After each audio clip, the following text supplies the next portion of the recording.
Sooner Scoop HD. Well, welcome, and it's a beautiful day that the Lord hath made, and we shall rejoice in it. I mean, it's a beautiful outside, got to practice. The biggest thing, see what the stadium looks like. It looks really good. It's a lot like a big league stadium that we got to play in before. Looking for the opportunity, come to Omaha and do what we do, and have fun doing it. And really proud of our kids. We're just a team full of Davids. So basically about all I got to say. Okay, questions. If you have a question, raise your hand and we'll get a mic to you. Back here in the back, Haley.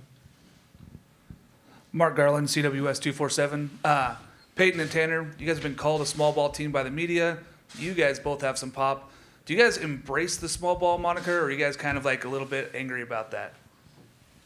I personally don't mind it. It's just creating chaos. That's what we do. So we've embraced it pretty well, and we're going to keep running with it. I think it's just a part of our identity. You know, it's part of who we are as a team. I think that's been a big key to our success all year. And if we weren't bought in, then I don't know if we'd still be in the lineup. Okay, here in the back. Hey guys, John Hoover, All Sooners. Everybody says we're taking it one game at a time, one pitch at a time, so on and so forth. Why do you think that has worked so well for you? What is it that has allowed you guys to really embrace that and take it on? And are there some examples of what you're talking about when you say one pitch at a time, one inning at a time? And then please, same question for Skip. I think personally, and I think I can speak for the whole team, is it just really keeps us in the moment. You know, in big situations, you know, when Peyton hits a grand slam, you know, I think he really calms himself down and is just ready for that one moment. You know, and I think it's really just trickled down the whole team, and it's just been really good for us. And it, you know, we played in a lot of hostile environments, and you know, this one's going to be the same. And I think that's why we've thrived in those situations. Well said. Sorry. Yep. Well, one pitch at a time is really what the game's played like. I mean, you can only control your thoughts, your one thought on one pitch. You don't want to look in the future. You don't want to look in the past. It's easier said than done. We can sit up here and talk about trying to get a team to play one pitch at a time, one inning at a time. For an example, I mean, Peyton's 1-2 at the regional. We're down 3-1, and one pitch he squared up and hit it in the bullpen. I mean, it's really just about one pitch. This game's hard enough to play. It's an imperfect game. It's and I was blessed to learn that. I think going to the University of Texas as from Navarro Junior College, and really thought I knew what I was doing. I really didn't know what I was doing as a baseball coach, and being around Coach Garrido and Coach Harmon in that, and listening to what they talk about one pitch at a time, I learned a lot how to teach guys in that environment. It's really just about one pitch, and control yourself, and it's 100% of what you got to get to the next pitch on the mound. If you're trying to get to the next pitch, all of a sudden you look up, you're at 100 pitches. And so really, that's really it's about. You're trying to teach baseball as much as you can as a head coach, and that's really what a coach does, is he's trying to teach those guys how to play in a game that's really a tough game to play, because these guys deal in failure a lot, and you're trying to build confidence as you're doing it with one pitch, because one pitch, it can help a guy's lifetime. It could hurt a guy's lifetime if they take it that way. And so it's how you respond to the adversity that's thrown in front of you, and it's really just about one pitch. You have a question back here? Okay. Eddie Radosevich, SoonerScoop.com for Peyton and Tanner. Just as far as embracing the David role, embracing kind of that underdog role, what does that mean throughout the dugout, in the locker room? Is that something that you guys have talked about more and more as this has progressed for you guys? I think it just really just keeps us all level-headed and keeps us all the same. You know, it makes us feel like not one person is contributing more than the other. I think that's good for a team morale and you know, our success so far. Yeah, I think it helps us play with a chip on our shoulder, something to prove people wrong. That, I mean, we came in here and we're ranked 8th, first one's out. I think that just rallies the guys. It gets them fired up a little bit. Okay, back here. Joe Nugent, WOWT-TV. For Peyton and Tanner. Peyton first. This experience, I know you guys have been here for less than 24 hours, but certainly you've been around, you've seen some stuff. What has it been like? How much are you cherishing this? Oh, it's awesome being where your feet are. It's amazing. Been here, I don't know, 10, 11 years ago watching the games, and now I'm here playing, and it's pretty neat. Couldn't be more excited. Yeah, this is a dream come true for sure. I mean, I was just watching it on TV, as a kid. I mean, I'd never been here before, so this whole experience has been unbelievable, and I'm excited to play in front of 25,000 people. I think I'm looking more forward to that and that adrenaline rush, and I'm just excited. Okay, more questions? Oh, yeah. Fine. Evan Bland, Omaha World Herald. For the players, could you guys just kind of speak to how your team's speed has really gotten you guys going, and how maybe it's even set you apart, especially in college baseball when so many teams are just mashing the ball? Tanner? Yeah, I think our aggression is the biggest key for our team. And I tell the younger guys too, I said, the best thing about the aggression that we have is that it really takes the fear out of the game. You're guys are too worried about, stealing a base or putting a bunt down, that it really takes away all the fear that you have in the game. And I think that's why, like, when we play in these hostile environments, that like we've been able to take it one pitch at a time, because we're so focused on accomplishing what we're trying to do. And I think that's taken a lot of stress off not only us but the younger guys as well. Yeah, I think it's a lot about what he said, and then also being smart on the base paths as well. Certain counts you run in, certain counts you don't run in. I think that just gives us a big advantage to steal that base. Okay, back over here. Josh Calloway with All Sooners. For Peyton and Tanner, kind of going off what you guys were talking about a minute ago, obviously dream come true to be here and all that stuff, but how do you strike that balance, I guess, of making sure you soak it in, you appreciate that, the fact that you're here, but also, laser focused on the objective, which is obviously to get some wins here and try to win this whole thing? That's a tough one. That's a pretty tough question. I mean, I don't know. I mean, we just try to stay in the moment, I mean, I think we enjoy this. We embrace this. This is a once in a lifetime opportunity. I think we all understand that, and but more than anything, we're here to make a statement. We were here to make a statement in the regional. We were here to make a statement in the super, and now we're here in Omaha, going to make a statement. So I think everybody knows what our main goal is, but definitely enjoy and embrace all of this. Yeah, like you said, our main goal is to win it all, but I think everybody's taking it in. They're not taking any moment for granted. It's pretty awesome. Okay, back here in the middle, Haley.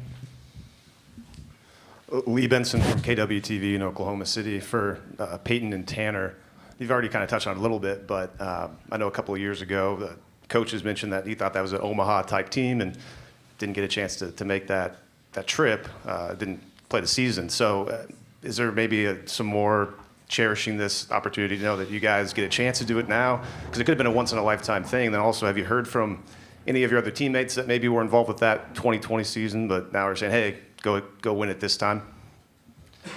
Yeah, that season just made everybody realize that you can't take any season, any game for granted. You never know when your last one may be.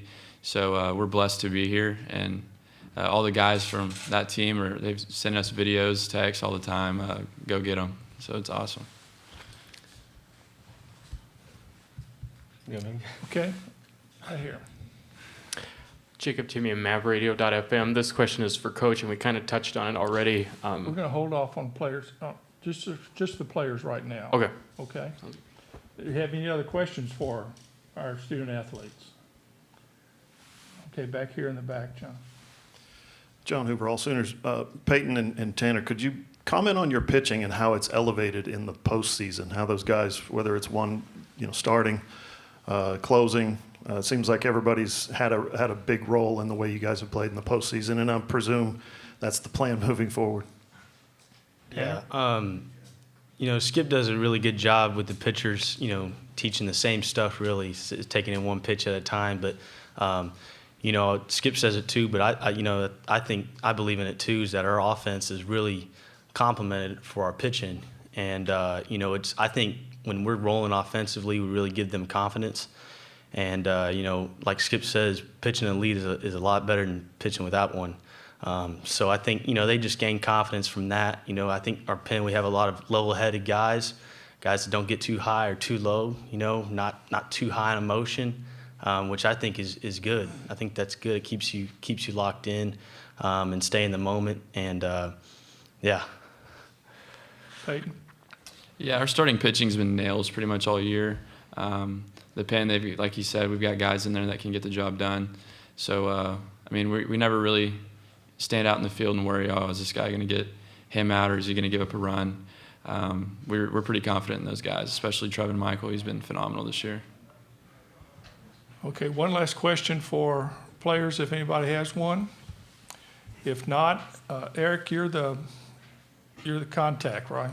Yes. Okay, so Eric, stuff for Oklahoma at SID, contact. Guys, you're excused, and we'll get questions here for Skip here in a second. Thank y'all. Y'all can go. Thank you.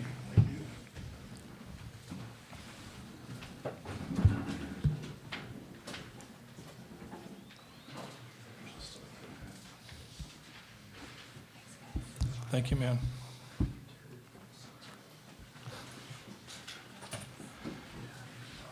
Okay, question now for Skip. Yeah. Okay. Jacob Timmy, MavRadio.fm, kind of touched on it already, but you guys are coming in fourth in the country in stolen bases, and you have 3 guys on your team that are that have at least 20 stolen bases. How much more efficient is it strategy-wise that you have so many speedsters on your team that can contribute to a game in a big way on the base paths? Yeah, well, I mean, I think it puts pressure on the pitcher. And if you can put pressure on the pitcher, it helps him, you know, elevate the ball at times, get behind in counts, get in advantage counts and stuff like that.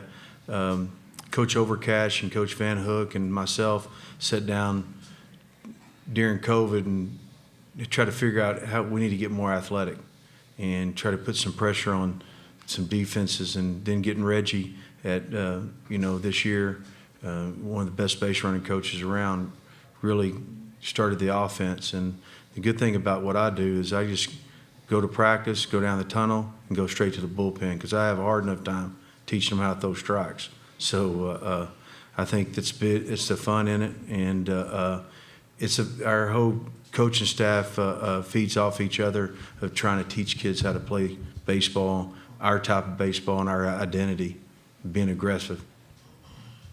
In the back, Joe. Skip, John Hoover, All Sooners. I wonder if you could comment on Jake's season as the starting pitcher and Trevin's season as the closer, and how they've kind of changed roles a couple of times here and there, but especially on Cade and how he's elevated his game down the stretch of this season to put you guys where you are.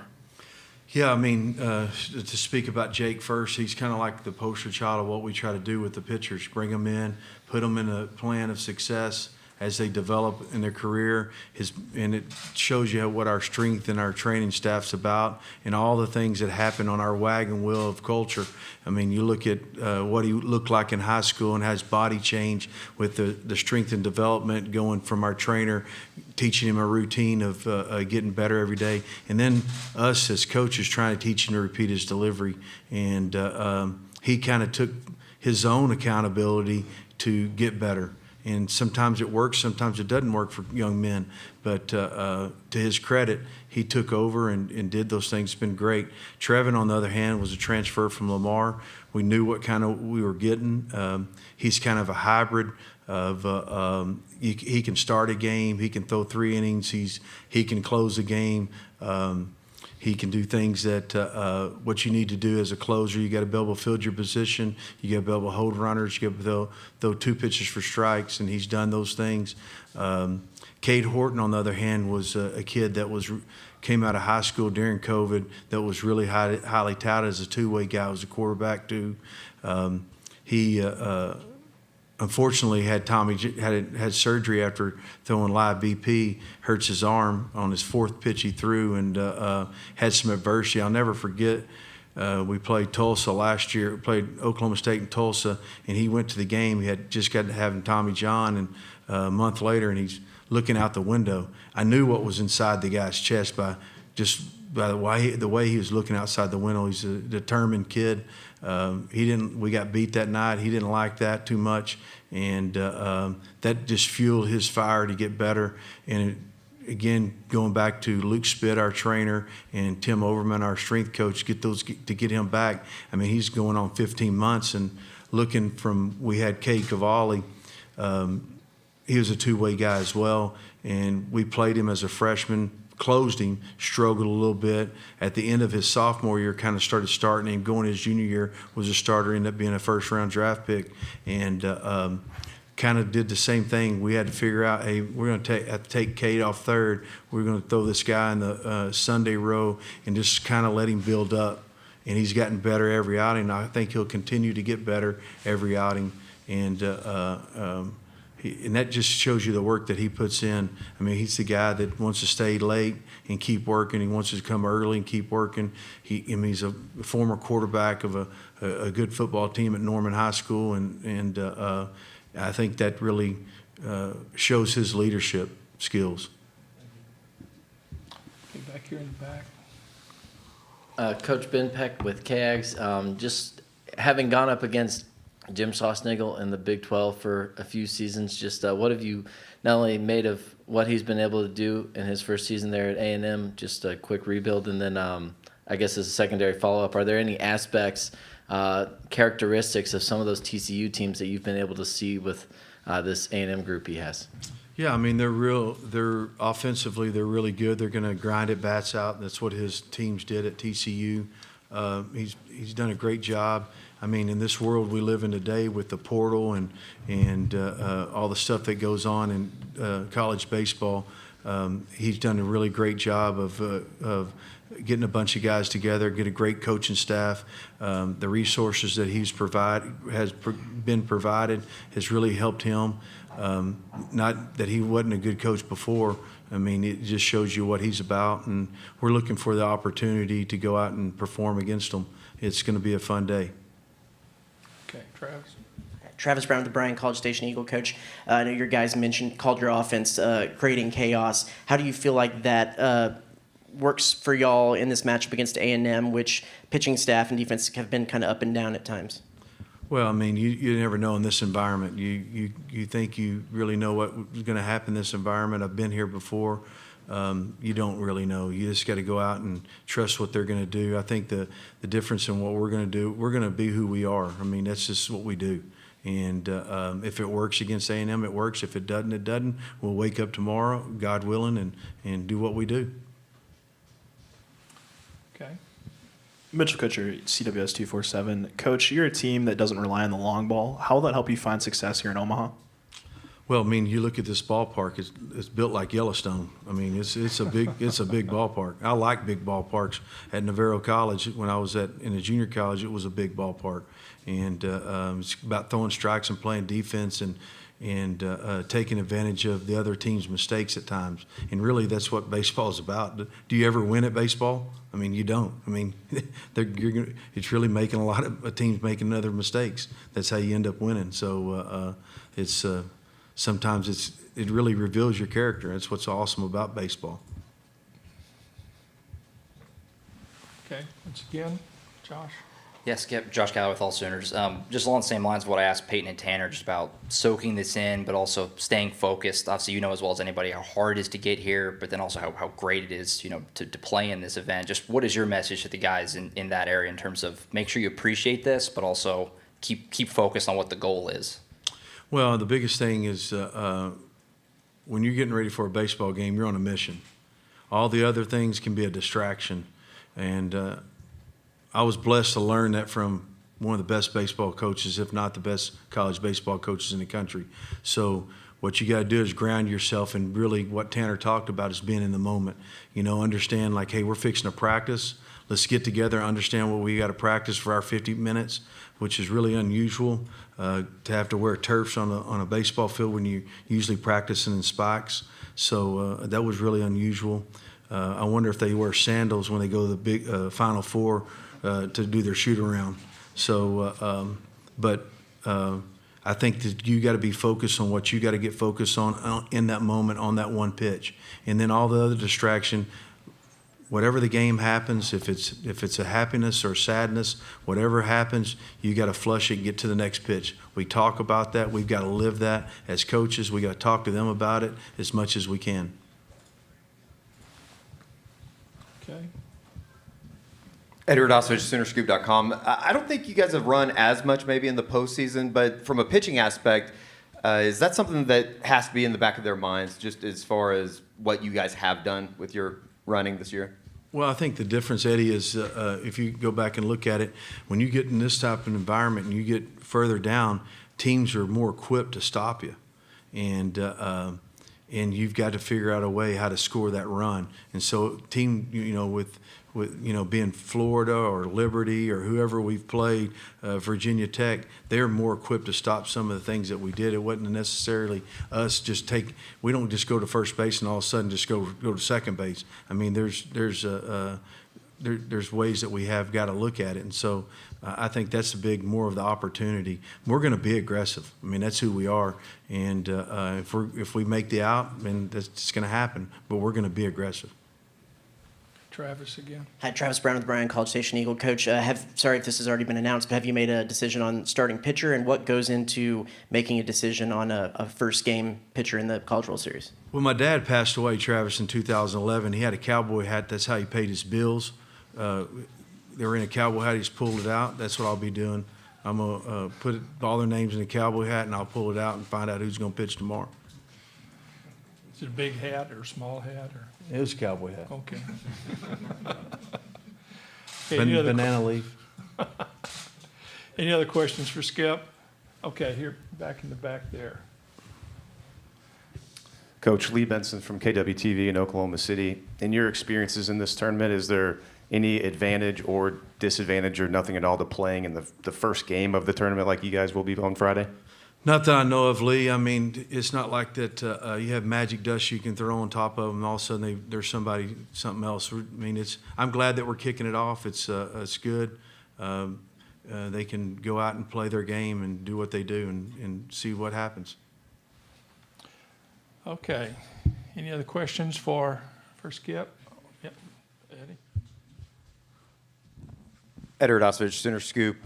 Just one more. As far as what kind of advice do you think Augie would tell you going into this? I know that you guys went to an Italian place last night that he'd like to go to, but just as far as, are there any memories that you think about him coming back up here to Omaha? Yeah, in 2009, I'll never forget it. I mean, the bus was like a courtroom or whatever you say. I mean, it was like really quiet. And I mean, all of a sudden he let the radio play, and I was like, wow, this is where I came from. The song from Kenny Chesney came on. I'll never forget it. And we get ready for the first game. He didn't talk about winning or losing the game. He talked about executing. He talked about getting bunts down. He talked about first pitch strikes. He talked about playing good catch. And we went on a walk-off walk. I mean, how does that happen, And I thought to myself, I was like, wow, this is pretty cool. But they never talked about winning and losing, because what happens in this game, you talk about winning and losing, kids start fearing that, instead of just playing the game. Because like I said earlier, do you ever really win at baseball? I mean, you don't. I mean, you just got to keep playing the game, and it's an incredible venue, and I think that's what Coach embraced. I thought when you got down to the College World Series, it was totally different for him. And being around him for the 10 years I was blessed to be around him and Coach Harmon, it was just like that. It was just about executing your game plan.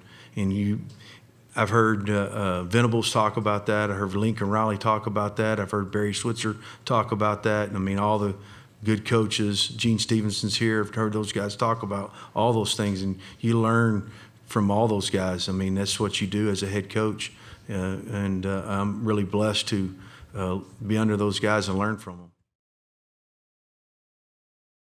Sooner Scoop HD.